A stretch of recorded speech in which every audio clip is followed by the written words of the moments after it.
Welcome to the Economic Development Council Vision of Progress.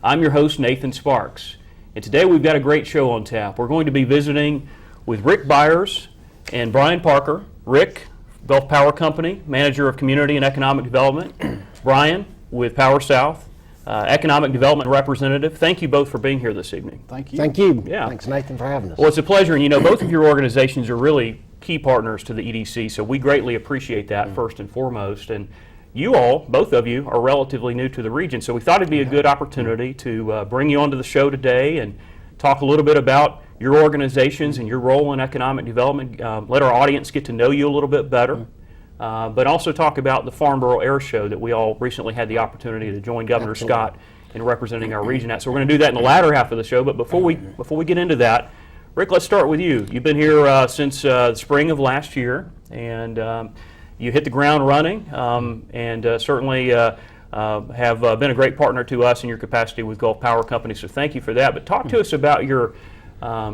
background prior to Gulf Power. Okay, well, thank you, Nathan. Yeah, I've been here, Nathan, since March of last year, March of 2015. Prior to me coming to Gulf Power, I was spent 26 years with another utility, Entergy Corporation, Right. Much like Gulf Power, Southern Company, just headquartered in New Orleans, Louisiana. During those 26 years, I spent some of my time in finance, nuclear, part of the business, and then held various marketing opportunities as marketing research. I did marketing support, and then entered into economic development in Arkansas. The company operates in 5 states, lower Missouri, Arkansas, Mississippi, Louisiana, and southeast Texas. So I started my career in economic development in Arkansas, took an opportunity to move with the company to the Mississippi operation, spent 10 years there. I would say my highlight of my career in Entergy, Mississippi was the Nissan project, Nissan North America, Right. located a very large automotive assembly plant in Canton, Mississippi, and then moved south to Baton Rouge, where I managed Entergy's major industrial accounts, back in economic development. And then about a year and a half later, I accepted an opportunity with Stan and Bentina to join the Gulf Power team to lead their economic development organization. So my wife and I have relocated to Pensacola. We call Pensacola home. We're really enjoying our time in Northwest Florida and learning a whole lot. So That's great. that's where I've been. Glad to be here. Well, we're happy to have you. Thank you. Absolutely. So, Bryan, your situation is a little bit different. Right. You were with the company already. You were with PowerSouth and had the opportunity to move down to Paradise now almost a year ago. And so talk to us about your background. And for our viewers, some of them may not be as familiar with the name PowerSouth. So if you could also give us some background on PowerSouth. Sure, absolutely. And we have a great partnership with Rick at Gulf Power. PowerSouth generates and transmits electricity to cooperatives throughout Alabama and Florida.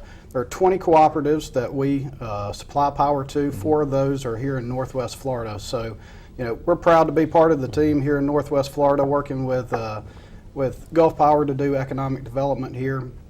As far as myself, after college, I got into politics for a while, did campaigns in both Alabama and then nationally, and then after that, I worked for U.S. Congressman for 5 years while we were pursuing Airbus over in Mobile. Congressman Joe Bonner.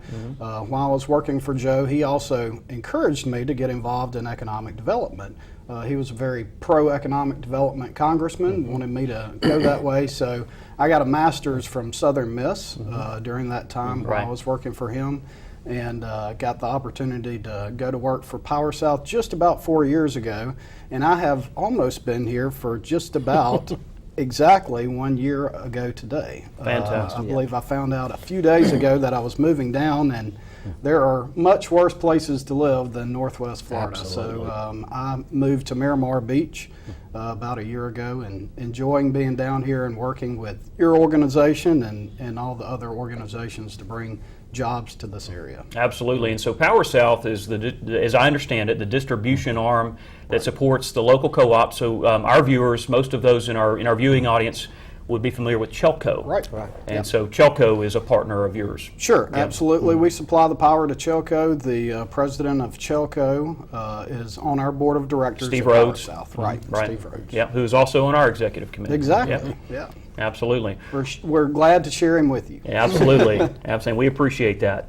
So, as I mentioned earlier, both Gulf Power and PowerSouth are great partners to economic development. You're both tremendous supporters of economic development throughout the region, as you've mentioned, and your companies are major players in that regard. Can you talk a little bit about why both Gulf Power and PowerSouth devote such attention to growing jobs in Northwest Florida? Rick, we'll start with you. Okay, well, thanks, Nathan. It's really, quite honestly, it's pretty easy why we devote so much time and resources into it, because it's about growing our own. I work for Stan Connolly, who's our CEO, and Stan's vision, or Stan likes to say that, you know, our business as a regulated utility in the state of Florida is right here in Northwest Florida. Right. We are confined by those lines that we have to operate in. So unlike businesses that are in a non-regulated business, that if the conditions change or the economy gets bad, they can go somewhere else if they so choose. We can't do that. So it behooves us to really stay here, to focus on this region, to do everything we can to help our communities be prepared for success. And at the end of the day, it's really about helping the citizens and the people that we call our customers get new and better jobs. So we do it both as a good community partner and also as an opportunity to grow and expand our business. Absolutely. Fantastic. Bryan, what about PowerSouth?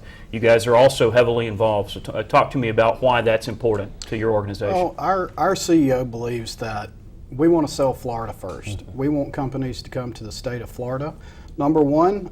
Number two, we'd like to have them in Northwest Florida. That's right. And then number three, we'd like to have them in our service territory. So, you know, working across the lines, both Rick and I's company span the same area of Northwest Florida, so it's Absolutely. important for us to work together to bring the jobs and to create the wealth that's part of economic development that comes into this part of Florida. And we have a great region to do so, especially in the aerospace sector. Absolutely, I would agree with you. And you know, it's interesting, some people may look at Gulf Power and PowerSouth sitting shoulder to shoulder and say, well, gosh, aren't those companies competitors? And you are. Right.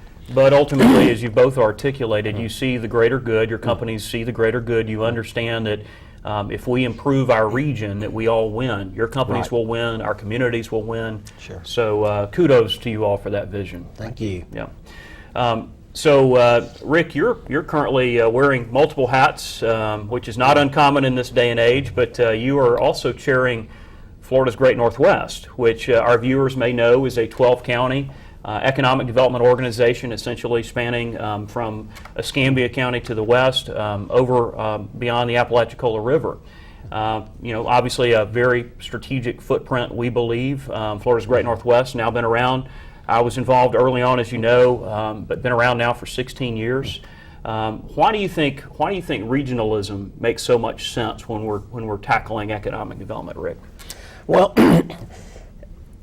I think the whole premise around regionalism, it makes us bigger to the world, to the nation, and to the world. So when we're out marketing Northwest Florida or your community, we have to remember who we're talking to. We're just like we're at Farnborough, we're on the international stage, or we're way in the Pacific Northwest. A lot of times people don't know where Okaloosa County is. You're right. But what they probably know is where the state of Florida is, much thanks to Disney World and to the other fine assets, the beautiful beaches of the state. They probably know where the Panhandle is, Northwest Florida. So it gives us a bigger brand and market awareness. So it is a really good thing to do that. Once we get them interested in Northwest Florida, then we can work with our individual partners, such as you, Nathan, to help them decide what is the best location within the region. So the regional model makes good sense. It also gives us the opportunity to leverage our resources, Right. where you can make a minimal investment into the regional organization, and for your investment, you can leverage those extensive marketing dollars that we have. Gives you more brand awareness and more power in the market. So to me, the regional concept makes a lot of good sense. And right now we're in the process of developing a regional strategy to help us really focus on the things that we think are important in the areas that we feel we have the highest and best chance for success. Right. No, I agree, and we're very happy to be part of Florida's Great Northwest and part of that regional strategy process. It's an exciting time for our region on multiple levels. Thank you. Yes. And certainly we feel that the best is yet to come. So thank you for that. So Bryan, like me, you come from Alabama, and obviously Alabama's known to be very aggressive in economic development, especially in terms of awarding incentives to companies that are making major investments and creating lots of jobs. Right.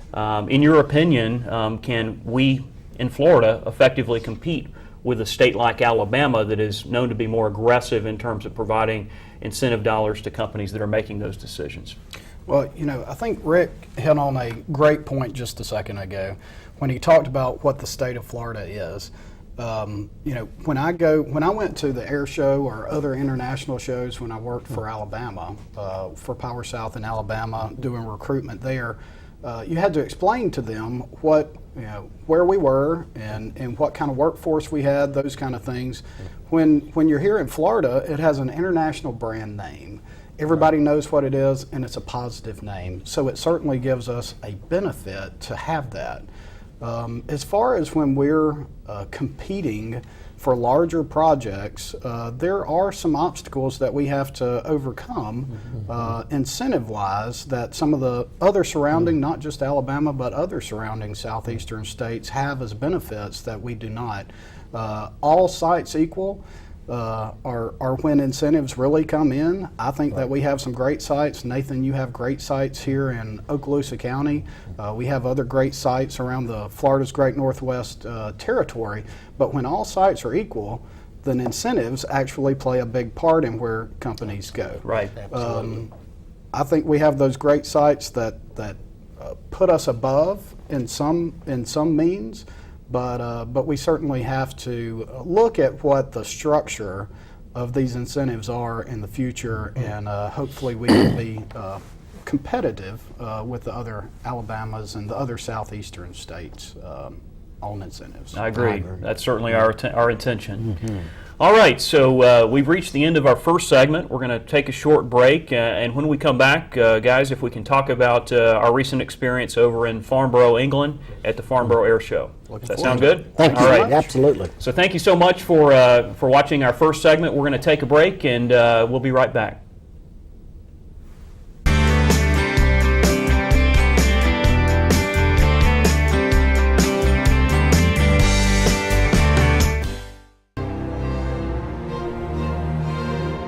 The Hoover Dam can hold over 9 trillion gallons of water.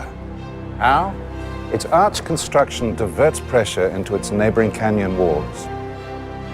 The same principle applies in business.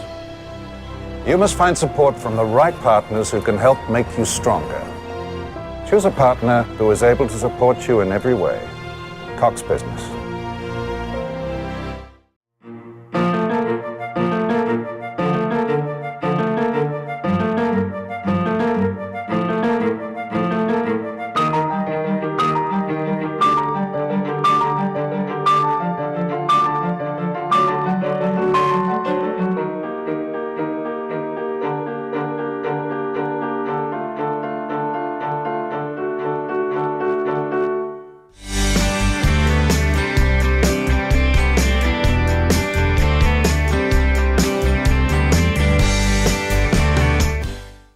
Welcome back to the Economic Development Council's Visions of Progress. I'm your host, Nathan Sparks, and today we're talking with Rick Byars with Gulf Power Company and Bryan Parker with PowerSouth. Guys, welcome back. Thank you. So we talked about a lot of things in that first segment, and we're going to focus in now on aviation and aerospace. You know, with 500 aerospace and defense companies in our region, with a young, technically savvy workforce, 6,000 military retirees separating from all the bases across our region every year, all with great skill sets. The direct proximity, we've touched on Airbus, the direct proximity we have to the final assembly line in Mobile.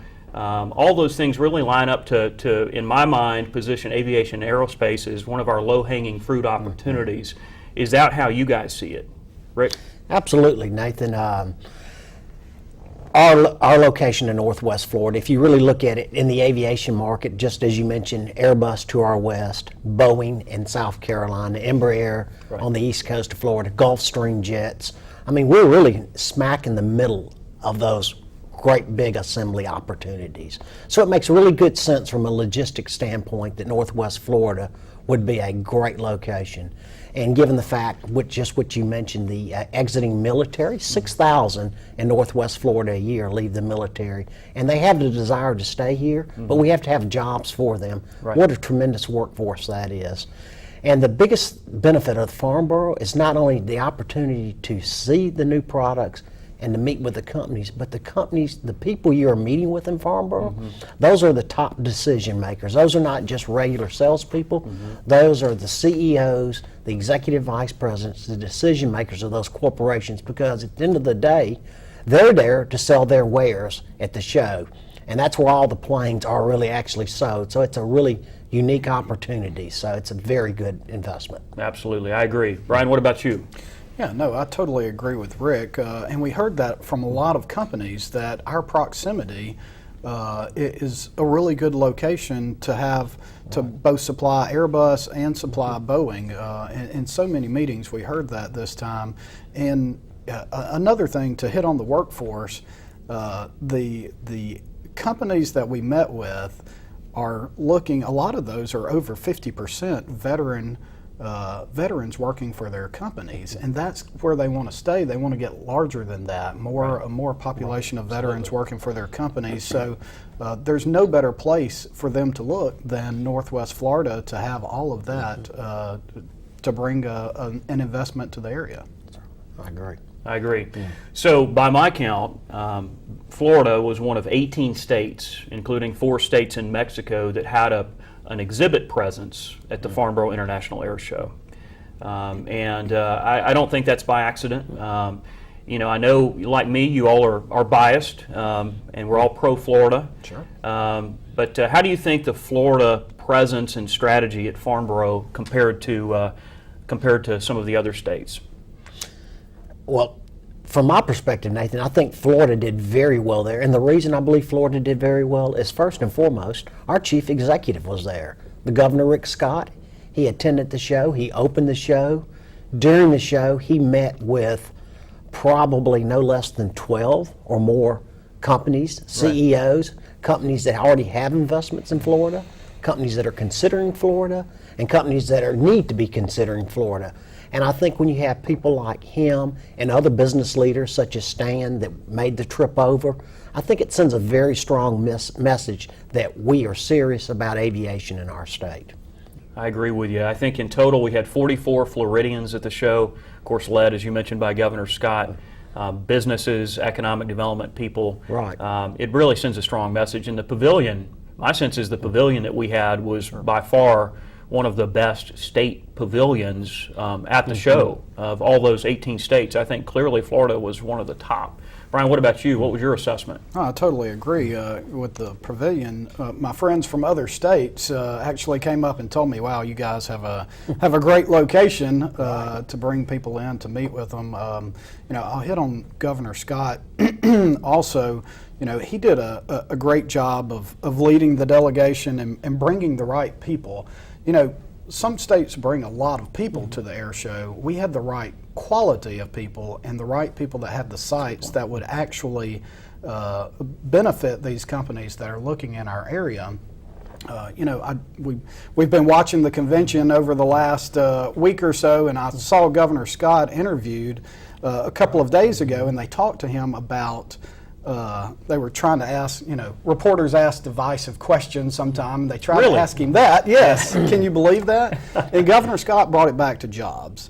And that's really what he was there at the air show for, is to bring jobs into the state. And his answer is economic development. It's great to have a governor that believes in economic development and wanting to bring jobs to the state. So it was good to have him there and to lead the delegation and to have the right people there. Like I say, quality over quantity. Yeah, absolutely. No, it's an excellent point. So for the benefit of our audience, Bryan, if you wouldn't mind talking about how Northwest Florida how our delegation, which was about 9 people strong from just Northwest Florida, Right. how we tackled the show. Yeah, well, we worked together like you're supposed to. The region came together. We all we had about 30 meetings, 30 plus meetings that we across the region were participating in. We divided it up and we tackled those meetings.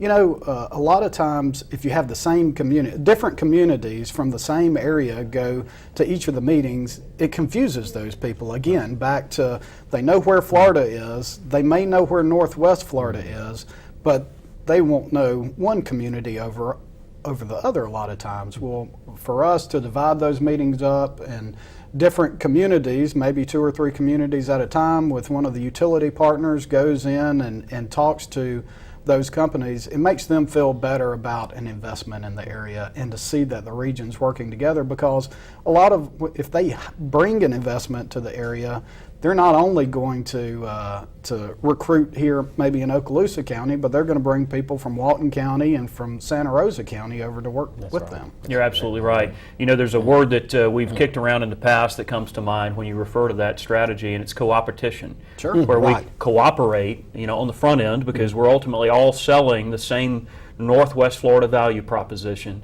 And Rick, your earlier point about how important regionalism is, when we aggregate all of our assets together and package them in a way that it gets a positive response.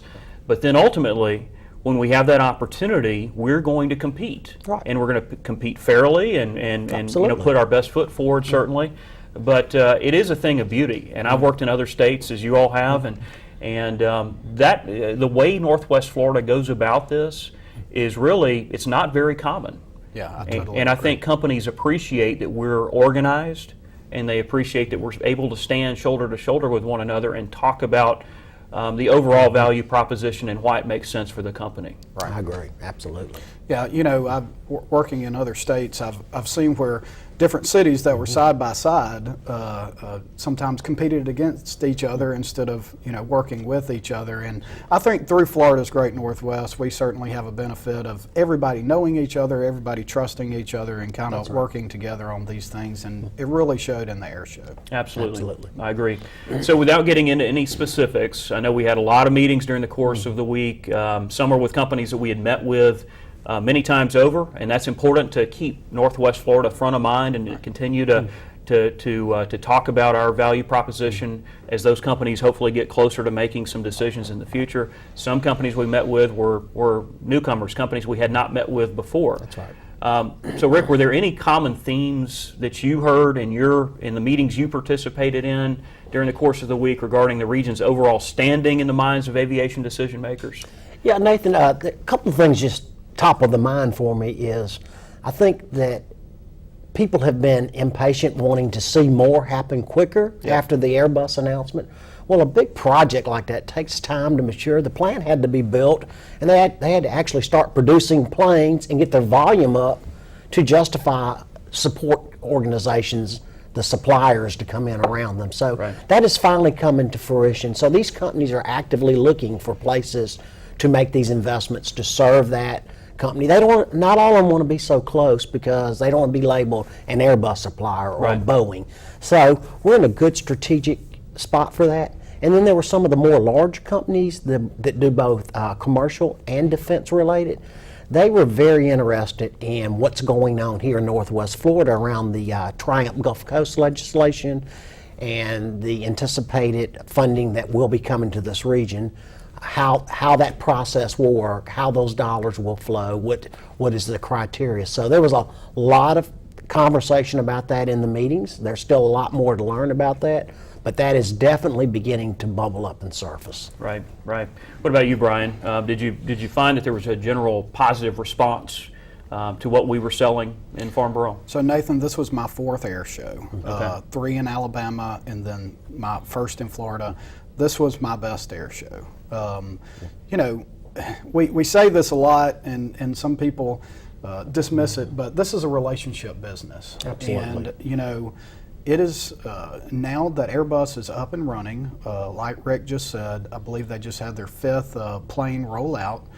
We had some great conversations with Airbus. They actually told us they are very happy with the quality of the product that's coming out of Mobile right now, and they would like to ramp up production at some point. Well, when production ramps up, it gives us an opportunity to actually bring these companies in.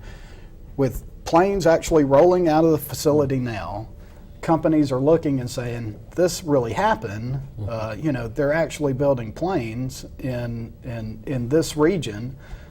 We need to look at investments in the area, and I believe we'll start to see those sooner rather than later.